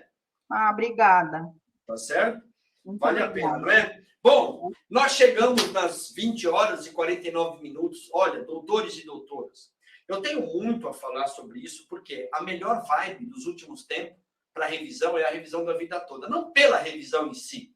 E eu vou repetir, cada 10 clientes você vai achar 3 ou 4 com direito.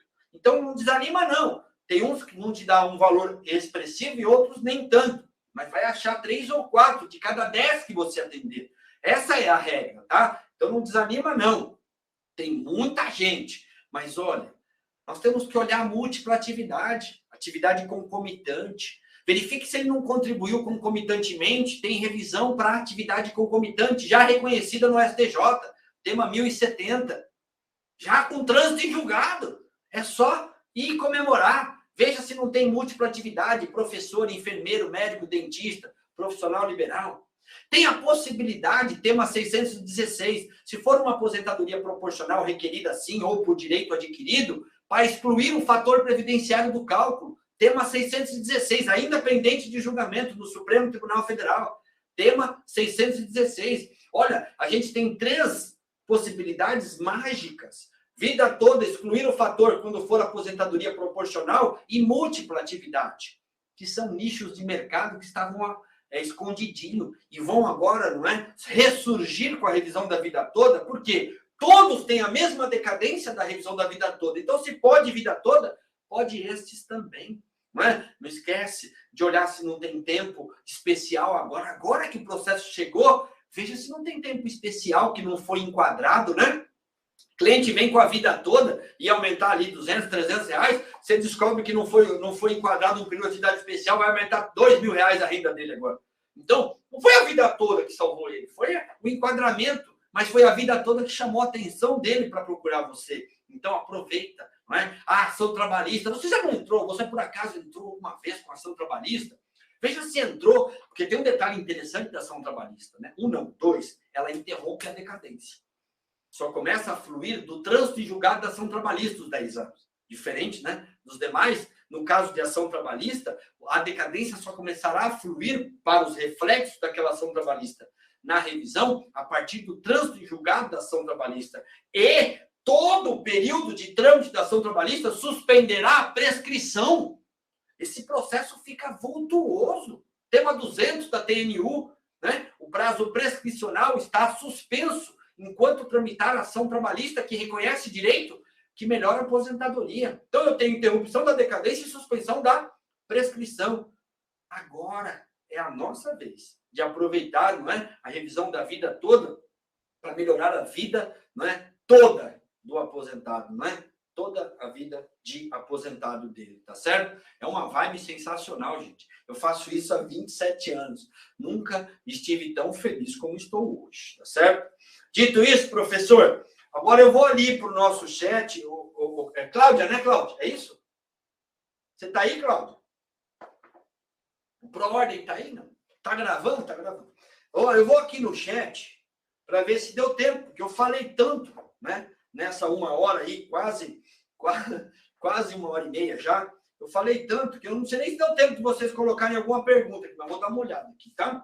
Então, é chegada a hora. Eu vou dar uma olhada no chat. Vocês vão pensando aí, se tiver alguma perguntinha para a gente pontuar. Lembrando, pós-graduação do ProOrdem, não é? Aí com o Juliano, vocês vão ter 2 aulas comigo, né? Só comigo 2. Fora o resto dos professores que são muito melhor que eu, que é de cálculos e revisão, com cada uma delas, né? De 15 horas aproximadamente. 3 turnos, né? Noite e sexta, sábado de manhã e sábado de tarde. Dá para a gente se divertir bem.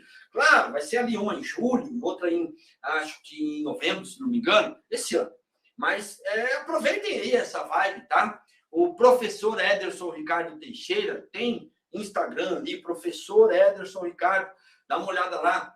O professor Ricardo Teixeira, nem eu sei meu Instagram, viu, gente? Professor Ricardo Teixeira, me acha lá no Instagram, caso queira falar comigo, para a gente poder planejar alguma coisa aí que não dê tempo de chegar na nossa aula. Se Deus quiser, estaremos juntos aí na aula de julho e também de novembro, tá certo? Vou dar uma olhada aqui, ó. Por favor, desligar o microfone. Não sei, não é para mim, não.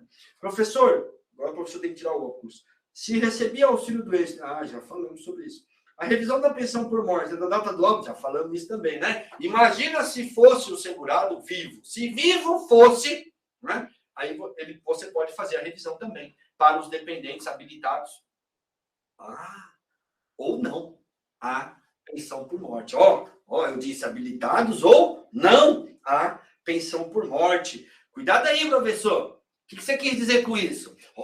É interessante isso, né? O tema 1100, eu não lembro o número dele, não lembro agora, 1057, se não me falha a memória, do STJ, diz o seguinte, a decadência, né, para o dependente flui assim. Se vivo fosse, poderia fazer a revisão, então o dependente pode fazer também.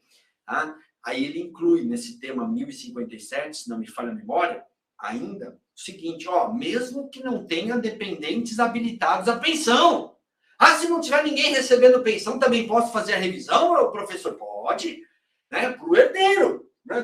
Sucessório ali, do direito sucessório, né? O filho e tal. Mesmo que não tenha pensão paga ou sendo paga, sim, ele está legitimado, segundo o entendimento desse representativo de controvérsia. Então, não precisa ter ninguém recebendo a pensão, pode ter só o herdeiro. Só que aí, se tiver alguém recebendo pensão, você vai receber os últimos 5 anos, ok? Sempre. Prescrição. Eu recebo os últimos 5 anos. Mas se não tiver ninguém recebendo pensão, o óbito tem que ter ocorrido há menos de 5 anos, né? Não tem ninguém recebendo pensão. Então, aí, o herdeiro, para fazer a ação, ele até pode, porque não teria decadência, em tese. Mas o óbito, se foi há mais de 5 anos, não adianta, porque eu só recebo os últimos 5 anos. Então, quando tem dependente habilitado à pensão, tá tudo bem, recebo os últimos 5 anos. Quando você tem dependente não habilitado à pensão, o óbito tem que ter ocorrido há menos de 5 anos, senão não tem direito a nada. Ganha, canta o parabéns, mas não come o bolo, tá certo? Professor Ricardo, é tudo isso meu Instagram? Caramba, nem sabia que era tão grande assim. Professor Ricardo, esse é meu Instagram, caso você queira falar comigo, né? E é isso aí, professor. Sobre o prazo, tá. Olha, eu acho que o INSS ganhou já um tempo que ele queria, né? Porque até que o ministro analisasse e desse esse prazo, o INSS já está se preparando. O INSS está tentando se estruturar, gente. É muita gente, né? Se todo mundo tivesse o direito, ficaria mais fácil para o INSS. Pega o processo de todo mundo, corrige, pronto. Mas não dá para ele fazer isso, porque, como eu disse, 35%, 40% das pessoas é que tem direito a essa revisão. Tem vantagem, né, com essa revisão. Então, o INSS está perdido no que ele vai fazer. E outra, ele não tem as informações, né? Ele vai ter que ir atrás das informações complementares. Eu acho que ele vai ganhar um tempinho, não é? Mas não vai mudar nada em relação ao ato administrativo. Eu não estou acreditando que o INSS vai fazer alguma coisa. Pode surgir o quê? Uma ação civil pública, né? Mas também não haveria interesse legitimado aí, porque não é para todos, né? Que se aposentaram nesse período, é só para aqueles que os salários não vai dar, nem ação civil pública vai ter. Pode ser que surja uma legislação, medida provisória que vire lei e obrigue a Previdência Social a fazer a revisão, e aí isso vai beneficiar, porque quando a lei determina, pode mudar a questão de decadência, mas não vejo nenhuma mudança significativa com essa tentativa do INSS de suspender. Ele vai dizer o quê? Ele vai dizer que ele não consegue fazer, que ele precisa de tanto tempo para poder levantar a informação e tal, e aí a justiça vai ter que analisar, porque a gente está falando de gente que pode morrer, que já está há quase 20 anos aposentado, né? Ou que está aguardando aí a melhora de uma aposentadoria. A gente está falando de concessão, a gente está falando de revisão. Quando a gente fala de concessão, a gente vai falar de idoso. Quando a gente fala de revisão, a gente fala de idoso velho. Então não dá. Infelizmente, o Supremo não pode. E ele já deu um aviso, né? Não quero esse negócio de suspender, não. Diz aí qual é o seu cronograma.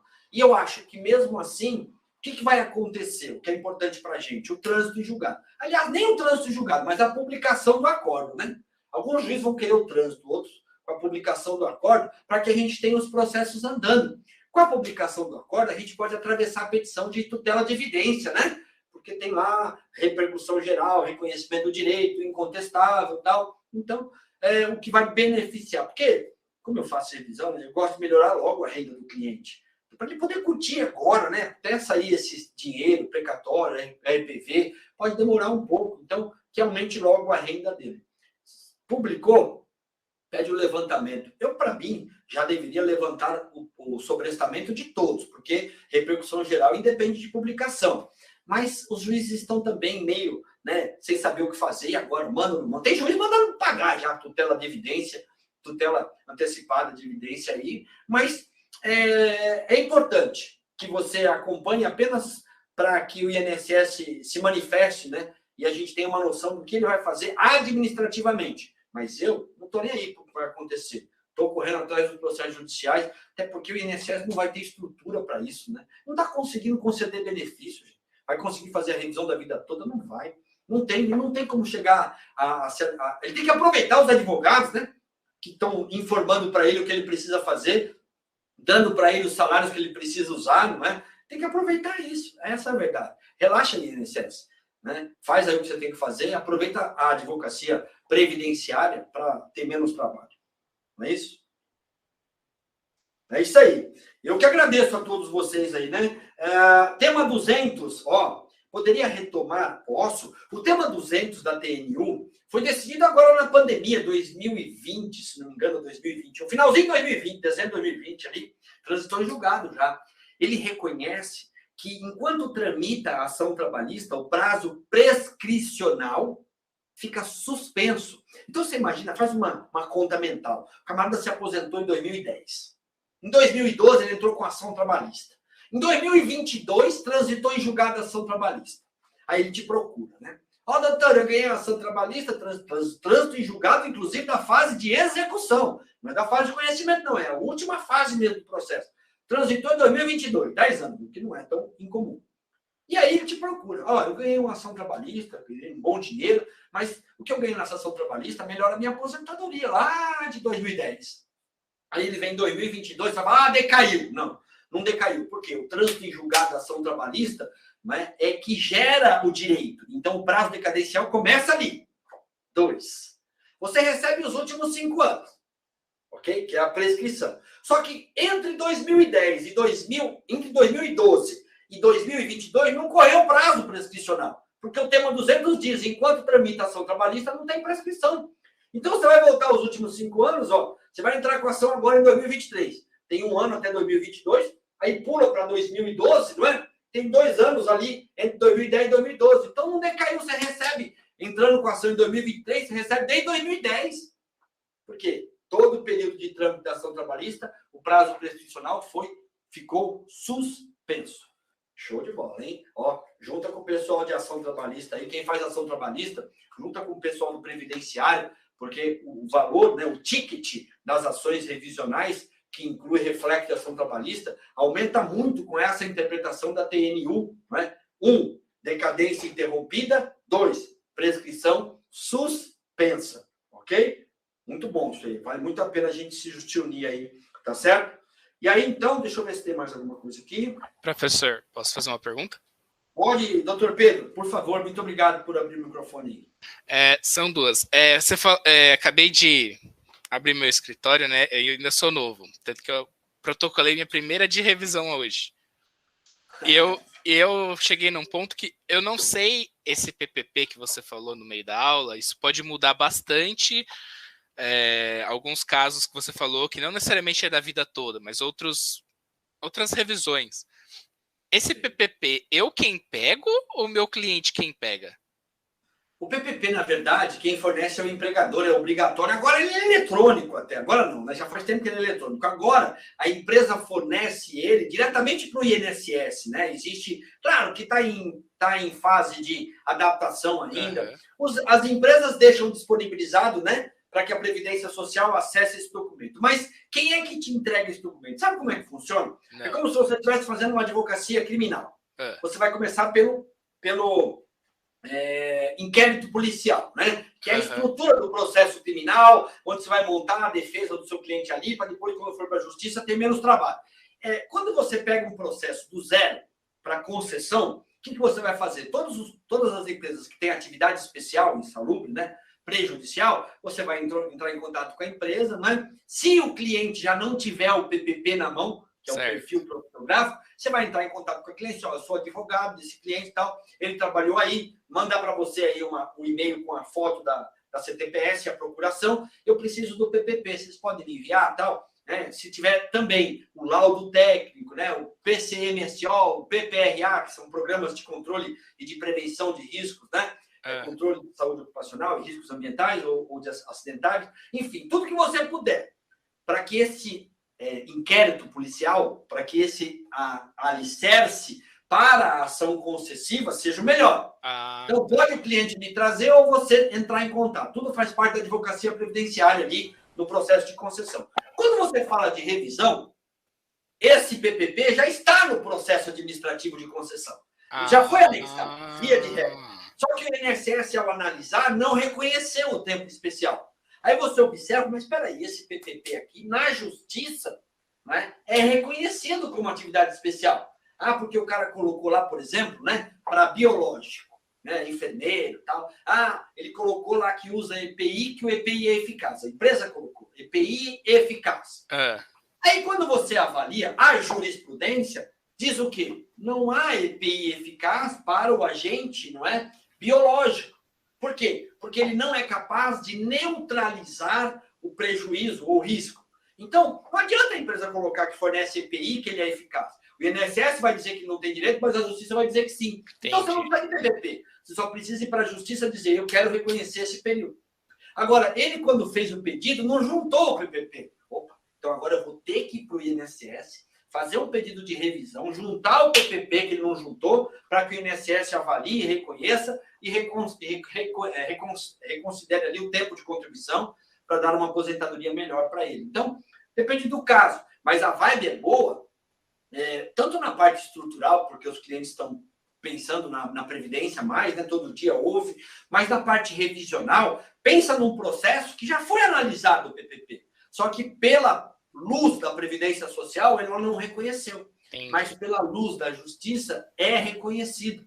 Muitas vezes porque fala que EPI é eficaz, ou muitas vezes porque o INSS fala que não foi preenchido, né, de acordo com uma instrução normativa. O segurado não tem culpa se a empresa não preencheu corretamente, né? Foi o que ela forneceu à época lá. Quem é que teria que diligenciar nesse sentido para exigir que a empresa alterasse o documento? É o INSS. Está até na instrução normativa, né? Porque o INSS tem que diligenciar se ele tiver dúvida no preenchimento do PPP, para ver se aquilo foi extraído do laudo. E se ele tiver dúvida se o laudo é verdadeiro, ele tem que ir até a empresa para ver se existe o agente nocivo. Alguma vez alguém já viu o INSS fazendo isso? Não vai ver, né? Então, é por isso que eu amo a Previdência Social, porque a gente tem muita coisa para fazer, né? Muita coisa. E a vibe de todo mundo me procurar, né, para a revisão da vida toda, me permite fazer mais do que isso, né? Essa é a verdade. Obrigado. E a outra pergunta... E sucesso aí na sua empreitada. Obrigado. Posso fazer mais uma pergunta? Pode, claro. Quando a gente ajuiza, igual a doutora Cláudia falou, Cristina falou, no JEC, tem uma declaração, né? No JEF, JEF, tá? O JEC não tem, né? É JEF. Tem uma declaração, você fala do de quê? limite de valor. 60 salários mínimos. É diferente 60. do juizado especial civil, né? O juizado especial federal, a competência é definida pelo valor da causa, que envolve esse negócio de 5 anos para trás e 12 prestações vincendas, né? Quando o valor da causa ultrapassa 60 salários mínimos, ou você renuncia, ou você vai para a Justiça Federal, tá? A competência é absoluta. Eu não posso não renunciar e ir para o juizado porque eu quero. Ou então, se o valor da causa é menor do que 60 salários mínimos, eu não posso ir para a vara comum. Por quê? Porque a competência é absoluta. Diferente do JEC ou do juizado especial civil, né? Porque ali você tem a opção. Escolhe se você quer ou não. No federal, não. A competência é absoluta. Claro que tem que ter um juizado especial federal no domicílio do segurado. Senão não há competência absoluta, né? Competência é absoluta, mas tem que ter um lá no domicílio do segurado. Nós temos a questão da competência delegada também, né? Até 70 quilômetros, você pode usar a justiça estadual em primeira instância. Mas se a aliás, acima de 70 quilômetros, perdão. Quando a Justiça Federal tiver a distância, né, da Justiça Federal, distar, né, como diz a lei, mais de 70 quilômetros da comarca do domicílio do segurado, aí você pode usar a comarca da Justiça Estadual. Agora, se tiver menos de 70 quilômetros, você tem que ir para a Justiça Federal, competente. Aí, tá certo? Então, obrigado, viu? Aí, tá bom? Eu que agradeço, Pedro. Ô, Cláudio, deixa eu ver se tem mais alguma coisa aqui. Bom, doutora Cristina, né? A amiga do Vitor, parente do Vitor, mãe do Vitor, irmã do Vitor, a mãe do Vitor. Quem que é o Vitor da senhora, doutora Cristina? Fala para mim aí. É meu filho. Ah, mãe do Vitor, tá certo. É aquele que tem esse Google, eu não entendo de internet. Tá bom, mas é isso aí, é para isso que serve os filhos, para botar a gente lá na internet, é isso aí. É meu TI. É o TI. Bom, eu queria agradecê-los, né, a todos e lembrá-los novamente, né, que eu passei por aqui para dar alguns pontos importantes sobre a revisão da vida toda, que a gente tem que aproveitar essa onda, né, e se divertir com uma das melhores fases, né, da advocacia previdenciária, tanto para concessão como para revisão. Eu estou nisso há quase 30 anos, eu estou falando, né, de carteirinha. E que quanto mais a gente se encontrar, quanto mais oportunidades você aproveitar para fazer, para ouvir falar, para fazer curso, e aproveitando aí a pós-graduação, né?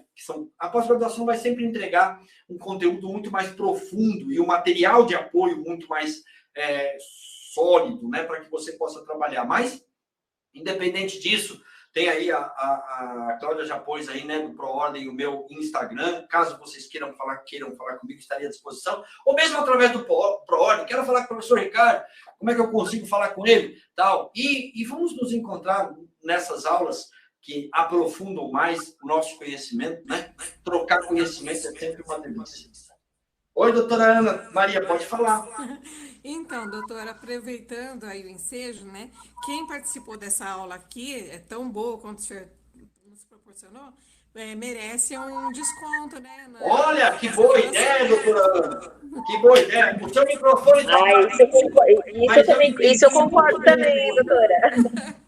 Olha só que importante, ó. Ô, professor, quem participou dessa aula de hoje não tem um desconto para o curso da pós-graduação, não? Opa, Cláudia, você está aí, não? Cadê? Amanhã, olha lá, ó. Sim, amanhã, estou aqui. E a turma estragou a surpresa. Amanhã enviaremos um desconto especial para quem assistiu a palestra. Doutora Ana, se era para ganhar, a senhora já ganhou o desconto, viu? Vale a pena mesmo, tá? Cláudia, não esquece não, hein? Não, amanhã já mando para todo mundo. Amanhã todo mundo já vai ter no WhatsApp já o desconto especial. É isso aí. Valeu, Cláudia. Obrigada, professor. Eu queria muito, eu quero muito agradecer o convite, não é? Do ProOrdem aí para falar sobre previdência social. Já estou aí no ProOrdem há muitos anos, né? Passeando por aí muitas vezes. Gosto muito de voltar e falar. A gente sabe que a aula presencial tem uma vida diferente, né? Mas a gente tem que aproveitar esses momentos, porque eu estou aqui na minha casa, né, dentro do meu escritório, e estou aí com vocês, falando e fazendo o que eu faço na sala de aula, tá certo? Também, professor, estou aqui, já cheguei cansada, já jantei, estou aqui só esperando e fazendo as minhas anotações também. Tá vendo aí? Ó? Você conseguiu fazer isso, né? E conseguiu ainda estar ali pertinho da família. Temos que aproveitar, né? Também é bom. Ó, a vantagem, né, Cláudia? Vai poder assistir de novo, Cláudia? Você gravou aí, vai poder assistir de novo? Sim, nós gravamos e vamos enviar para vocês. Aí, quanto tempo vai poder assistir, Cláudia? Quantas vezes eles quiserem. Aí, tá vendo? Vai cansar de ver o professor Ricardo. Vai cansar de ver o professor Ricardo. Não é isso? Tá certo, então, gente. Ó, Cláudio, eu queria agradecer, viu? Muito obrigado, mais uma vez. Agradeço aí a toda a família do ProOrdem, né, de Ribeirão, do ProOrdem em geral, né? Eu estou em vários ProOrdens aí, Brasil afora, e queria agradecer especialmente a todos vocês aí, doutores e doutoras, que sempre saem um pouquinho, né? Sai da zona de conforto para ficar ali, né? Tá comendo, mas tá ali anotando, tá ali do lado, né? Fazendo as anotações, trabalhando às vezes, cumprindo o prazo agora ali, mas tá ouvindo o professor Ricardo, e alguma coisa a gente sempre deixa de destaque, não é? O conhecimento pronto sempre vai atrapalhar, vai estancar o nosso pensamento. São as dúvidas que estimularão o nosso conhecimento, não é? Eu não vim aqui para dizer o que já está dito, eu vim aqui para dizer o que a gente precisa saber, mais do que isso, né? E a dúvida vai sempre nos estimular a buscar mais conhecimento, tá certo? Mais uma vez, obrigado a todos vocês aí, um abraço. Boa noite. Professora, obrigada mais uma vez. Obrigada pela presença ilustre. E, pessoal, vocês também, muito obrigada por tudo e contem conosco. Muito obrigada. Obrigada. Fiquem todos com Deus aí. Até a próxima, se Deus quiser. Até. Boa noite, gente. Boa noite. Tchau, tchau.